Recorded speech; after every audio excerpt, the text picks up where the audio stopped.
Tema 3. Unión PN, el diodo. La unión PN es una unión metálica de un semiconductor tipo P con un semiconductor tipo N. Esta unión metálica da origen a un dispositivo denominado diodo, que presenta propiedades muy interesantes que vamos a revisar. Aquí observamos, mediante un diagrama, cómo se produce la unión de estos dos semiconductores extrínsecos que hemos visto anteriormente. Aquí en el diagrama podemos observar dos zonas. Aquí voy a encerrar una parte de esta unión. Nota acá que se trata de un semiconductor de silicio que está dopado con boro. El boro tiene 3 electrones de valencia, por lo que proporciona a la red un agujero. Se trata entonces de un semiconductor tipo P, puesto que lo que hace es proporcionar un hueco o un agujero. Por este otro lado,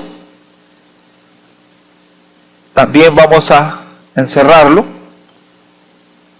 Tienes también un semiconductor de silicio que está dopado con fósforo. El fósforo es pentavalente, tiene 5 electrones de valencia. Lo que hace es donar un electrón a la red. Entonces aquí estamos hablando de un semiconductor extrínseco tipo N, tipo negativo, puesto que dona electrones. Tenemos entonces dos semiconductores diferentes, un semiconductor tipo P y un semiconductor tipo N, que están unidos mediante un contacto metálico. A esta unión se le denomina diodo y vamos a ver las propiedades que este presenta. Vamos a empezar por comprender lo que ocurre en la unión PN. Aquí tenemos nuevamente un esquema de la unión de dos semiconductores. Tienes la zona P, la zona positiva, el silicio está dopado con boro que proporciona un hueco, y tienes la zona N, donde el silicio está dopado con arsénico, el cual proporciona un electrón a la red. Tienes entonces aquí en la unión dos semiconductores, donde uno de los semiconductores tiene abundantes electrones libres, mientras que el otro semiconductor tiene huecos. Entonces lo que ocurre es un fenómeno llamado difusión. La difusión es un proceso donde los electrones en la zona N se mueven hacia la zona P. Aquí se indica mediante esta flecha cómo un electrón libre de la zona N pasa a ocupar un hueco en la zona P. Así, los electrones de la zona N empiezan a moverse hacia la zona P. Conforme los electrones de la zona N se mueven a la zona P, la unión en la zona P se carga negativamente. Los electrones a su vez dejan huecos en la zona N, aquí en la unión, y entonces en la unión aparece una zona positiva. Entonces podemos nosotros concluir que en este proceso de difusión, donde los electrones pasan de la zona N a la zona P, origina en la unión una polarización.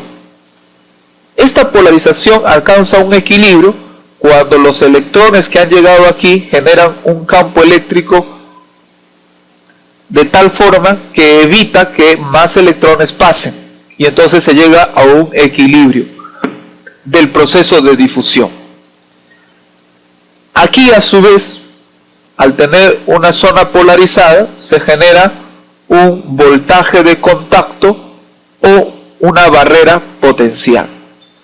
Entonces, Recuerda que cuando dos semiconductores tipo P y tipo N se juntan, ocurre un proceso de difusión donde los electrones pasan de la zona N hacia la zona P, originando una región polarizada en la unión P-N. Aquí tenemos un diagrama donde vamos a notar claramente las regiones en el semiconductor. Aquí tenemos un gráfico de la concentración de portadores, o sea, concentración de electrones o huecos a lo largo del semiconductor Pn, o sea, a lo largo de esta unión o del diodo. Podemos notar aquí que en la unión Pn ocurre un proceso de difusión y entonces hay una polarización. Entonces aquí se muestran las zonas polarizadas. Aquí están los electrones muy juntos. Aquí están los electrones en la unión y acá están los huecos también en la unión. Entonces acá hay una región de polarización que se conoce como región de agotamiento. Después las otras regiones son regiones neutrales. Acá tienes la zona neutral P y la zona o región neutral N. Aquí hay una gráfica de la carga en función de la longitud o a lo largo de la unión Pn. Tienes aquí que en esta zona tienes carga negativa y en esta otra zona tienes carga positiva. Se muestra aquí el valor del campo eléctrico, va aumentando hasta que toma un valor máximo en el cual ya los electrones no pueden pasar porque el campo se opone. Conforme el campo eléctrico aumenta y evita que los electrones pasen ya a la zona P, es decir, aparece un campo eléctrico que se opone al proceso de difusión, hasta que un momento dado el campo eléctrico es tan fuerte que ya los electrones no pasan. Cuando el campo eléctrico ha tomado su valor máximo, aparece aquí en la región de agotamiento un voltaje de contacto o un voltaje de barrera que, como hemos mencionado, tiene un valor de 0,7 voltios para el semiconductor de silicio y de 0,3 voltios para el semiconductor de germanio. Aquí tenemos una interpretación de lo que ocurre en la unión Pn usando la teoría de bandas de energía. Nuevamente aquí, fíjate que esta es la unión metálica y justo aquí está la región de agotamiento, donde aparece una zona negativa y una zona positiva, es decir, aquí hay una polarización, ¿no? Se entiende que esto es cuando el contacto ha llegado al equilibrio y entonces el campo eléctrico se opone al proceso de difusión y entonces ya no hay más movimiento de electrones. Hay un equilibrio acá donde presentan estas dos zonas polarizadas. ¿Por qué ocurre esto? Según la teoría de bandas, cuando se da la unión entre los semiconductores tipo P y tipo N, ocurre que los niveles de energía en la unión se modifican. Esto se puede observar aquí en una modificación en el esquema de la teoría de bandas, ¿no? Las bandas de conducción para el tipo P está aquí y la banda de valencia está acá, ¿no? La energía de Fermi, recuerda, para el semiconductor tipo P está acá, está más cerca a la banda de valencia. De ahí que los electrones pueden moverse de la banda de valencia hacia la energía, hacia las bandas de energía de Fermi. Entonces, por ejemplo, aquí podemos tener electrones que están acá, varios electrones, que pueden fácilmente moverse hacia las bandas de la energía de Fermi. Eso es lo que caracteriza a un semiconductor tipo P, como lo hemos visto anteriormente. Ya que los electrones al moverse aquí dejan agujeros, por eso aquí tenemos un semiconductor tipo P porque tiene abundantes portadores positivos. En el caso de los semiconductores tipo N, recuerda que las impurezas lo que hacen es proporcionar electrones justo en la energía de Fermi. Y entonces lo que ocurre es que los electrones de aquí, que están en los niveles de energía de Fermi, pasan hacia la banda de conducción. Y entonces tenemos abundantes electrones en la banda de conducción. Entonces por eso se dice que este es un semiconductor tipo N.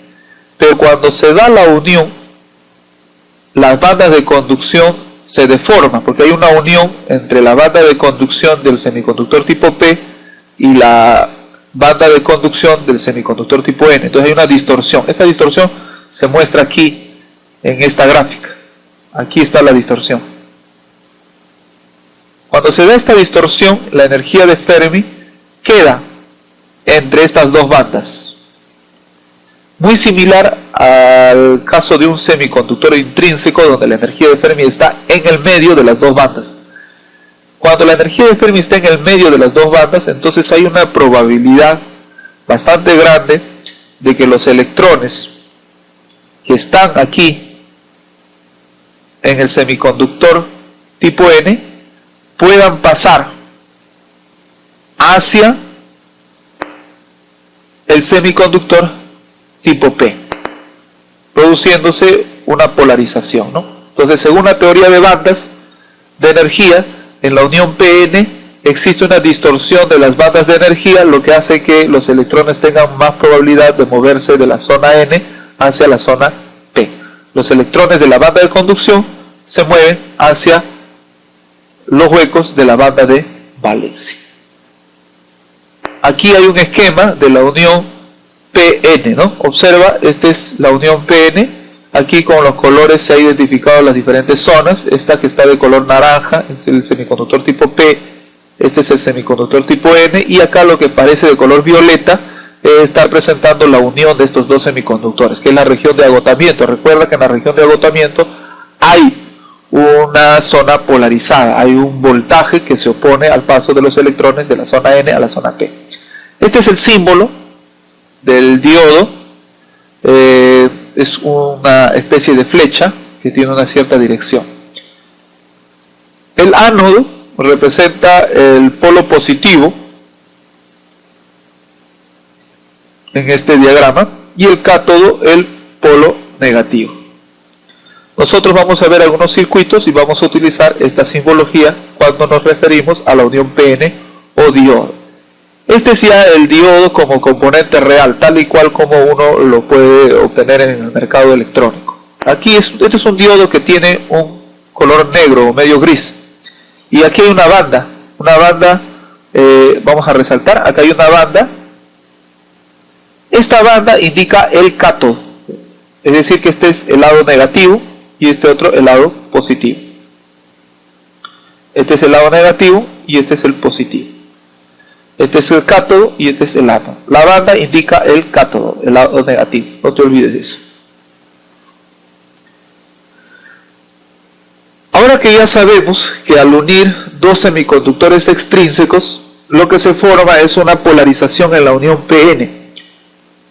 Y entonces vamos a ver qué ocurre cuando el diodo o la unión PN se conecta ya a una batería. Podemos conectar la batería al diodo de dos formas.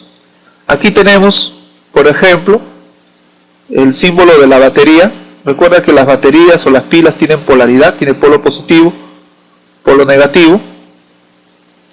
Entonces yo podría conectar, por ejemplo, la batería al diodo de dos formas, el positivo con la zona positiva del diodo, o al revés, el positivo con la zona negativa.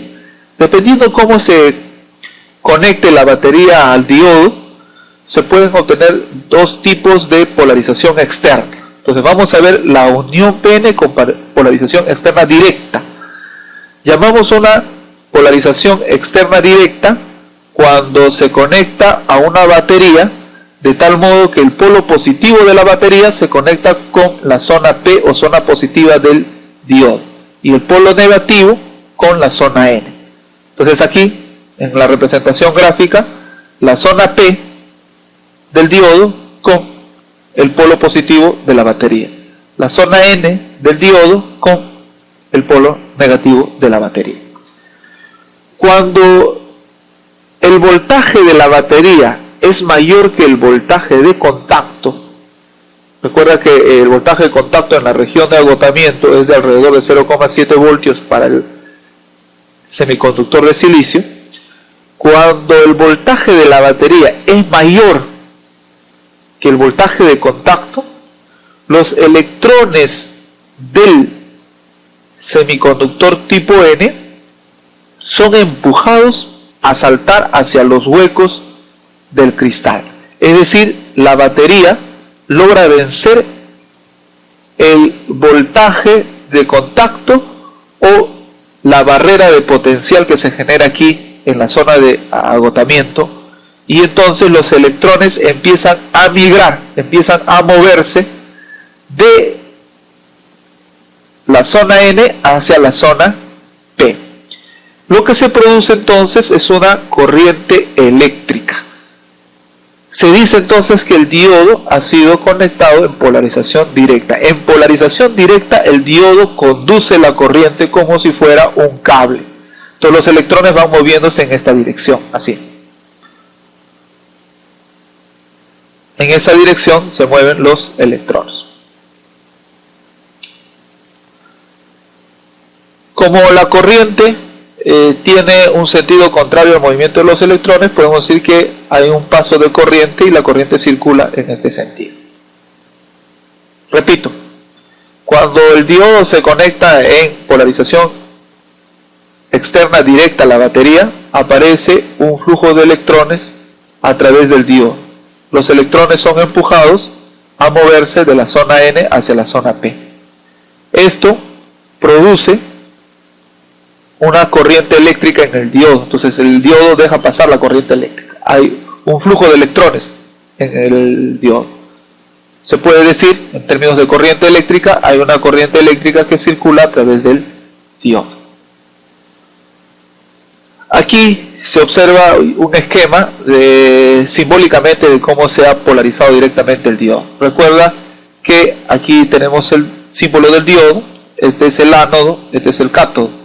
Esta es la batería. Nota que el polo positivo de la batería se conecta con el ánodo del diodo, o sea, con la zona positiva. Y el polo negativo de la batería se conecta con el cátodo o polo negativo del diodo.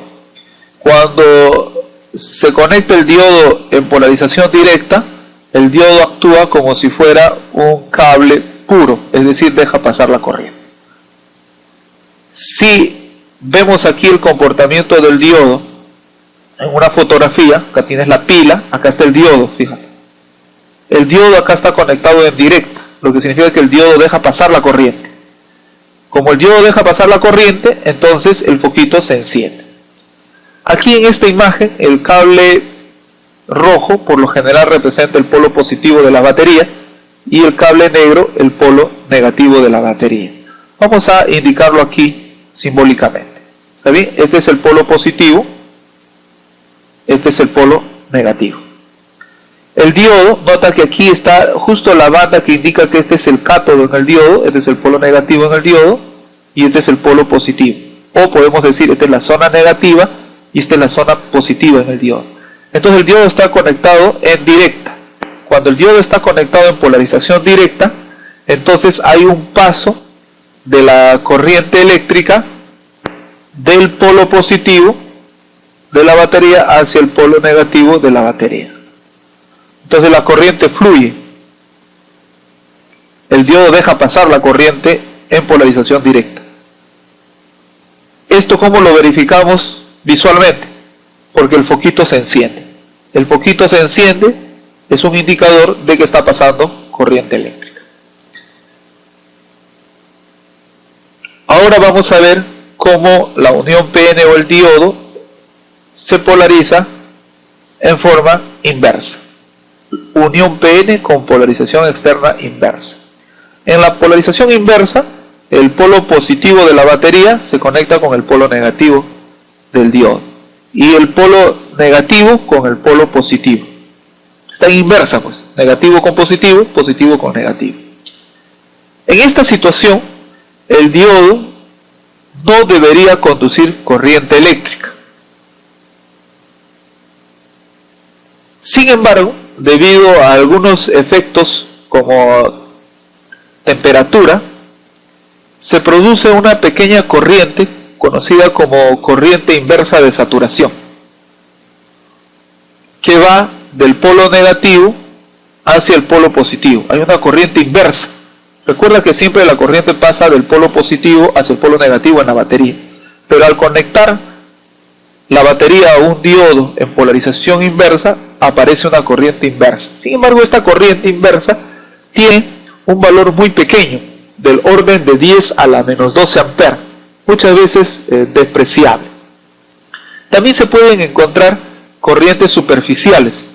Hay corrientes aquí en la superficie del diodo, también muy pequeñas, de modo que estas corrientes inversas pueden ser siempre despreciables. Despreciando las corrientes inversas, un diodo en polarización inversa no deja pasar la corriente.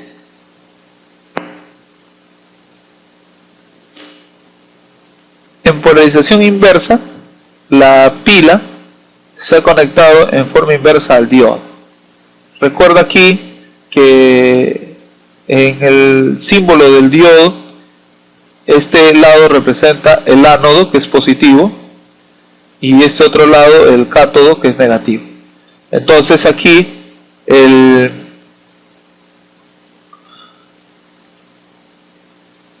polo positivo de la batería se conecta con el polo negativo del diodo y el polo negativo de la batería con el polo positivo del diodo. Es una conexión inversa. En una conexión inversa, este circuito actúa como si fuera un cable abierto o un circuito abierto. Es decir, en otras palabras, el diodo no deja pasar la corriente. Aunque ten presente que hay una corriente inversa muy pequeña, pero pero despreciable. Aquí el diagrama. Nota aquí la pila es aquí, esto representa el polo positivo y este representa el polo negativo de la pila. Nota el diodo y nota que la franja que representa el cátodo del diodo, o sea el polo negativo, está aquí y el polo positivo está acá. Entonces tenemos aquí una conexión inversa, ¿no? El polo negativo de la batería con el polo positivo del diodo, el polo positivo de la batería con el polo negativo del diodo. En polarización inversa, el diodo no deja pasar la corriente. ¿Cómo notamos que no deja pasar la corriente? Porque aquí el foquito está apagado. Esto es un indicador de que no pasa corriente. Entonces, podemos concluir, el diodo en polarización directa deja pasar la corriente. El diodo en polarización inversa no deja pasar la corriente. En polarización inversa, la corriente no pasa a través del diodo. Aunque hemos dicho que hay una corriente muy pequeña llamada corriente de saturación y corrientes superficiales. En general podemos llamarle una corriente inversa que tiene valores muy pequeños. Aquí en la gráfica se observa esto. Cuando el voltaje es negativo, un voltaje negativo significa una pila conectada de modo inverso. Cuando el voltaje es negativo, nota que la corriente en el diodo es una corriente muy pequeña, que es la corriente inversa. Cuando el diodo se conecta en directa, entonces el diodo actúa como un cable que deja pasar la corriente. Entonces acá se observa que para voltajes positivos, o sea conexión directa, la corriente en el diodo aumenta conforme aumenta el voltaje. Esta curva que presenta el diodo cuando se conecta en inversa y en directa, el comportamiento de la corriente eléctrica en función del voltaje en el diodo se conoce como la curva característica de un diodo, el cual nosotros vamos a analizar con mayor profundidad en los siguientes temas. Entonces, mis estimados estudiantes, hemos terminado el tema 3, la unión PN. Para resumir, la unión PN presenta características muy interesantes. En la unión PN o diodo, cuando se conecta en directa, deja pasar la corriente. La unión PN, cuando se conecta en inversa, no deja pasar la corriente. Esa es la característica más importante que tiene el diodo. El diodo deja pasar la corriente en conexión directa, no deja pasar la corriente en conexión inversa. El diodo es entonces un dispositivo muy interesante en electrónica, porque nos puede servir como una puerta. Dependiendo de cómo lo coloquemos, puede dejar pasar la corriente o puede evitar que la corriente pase. Muy bien, entonces nos vemos hasta el tema 4.